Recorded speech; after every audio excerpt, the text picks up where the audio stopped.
ফিলিস্তিনকে রাষ্ট্র হিসেবে স্বীকৃতি দেওয়ার আনুষ্ঠানিক ঘোষণা দিয়েছে ইউরোপীয় দেশ স্পেন, আয়ারল্যান্ড ও নরওয়ে। এর মধ্য দিয়ে জাতিসংঘের সদস্য ১৪৪টি দেশের কাছ থেকে স্বাধীন রাষ্ট্র হিসেবে স্বীকৃতি পেল ফিলিস্তিন। এদিকে গাজার রাফাতে যুদ্ধমুক্ত শরণার্থী তাঁবু ও দুটি হাসপাতালে আবারও হামলা চালিয়েছে ইসরায়েল। মঙ্গলবার গাজার স্বাস্থ্য মন্ত্রণালয় জানায়, গেল ২৪ ঘণ্টায় গাজা জুড়ে ৪৬ জন নিহত ও ১১০ জন আহত হয়েছে। গেল ৭ অক্টোবর থেকে গাজায় ইসরায়েলের হামলায় কমপক্ষে ৩৬,০০০ ফিলিস্তিনি নিহত এবং ৮১,০০০ জন আহত হয়েছে।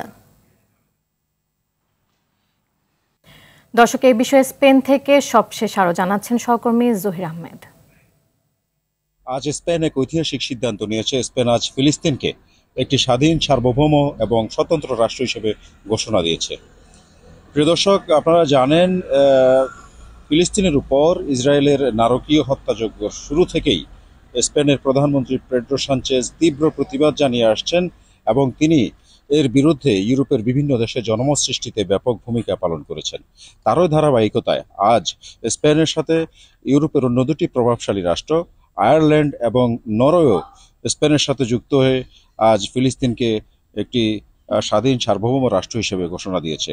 প্রিয় দর্শক, আপনারা জানেন কিছুদিন পূর্বে ইউরোপ এবং আমেরিকার বিভিন্ন দেশে বিশ্ববিদ্যালয়গুলোতে ব্যাপক ছাত্র আন্দোলন হয়েছিল এবং সেটি এই ঘোষণাগুলোকে ত্বরান্বিত করার ক্ষেত্রে ব্যাপক ভূমিকা পালন করেছে বলে মনে করা হয়।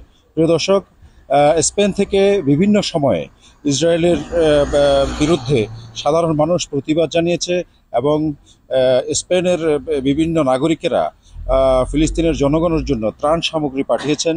স্পেনের এই ঘোষণাকে স্বাগত জানিয়েছে প্যালেস্টাইন লিবারেশন অর্গানাইজেশন PLO এবং গাজার নিয়ন্ত্রণে থাকা হামাস সহ ফিলিস্তিনের জনগণ।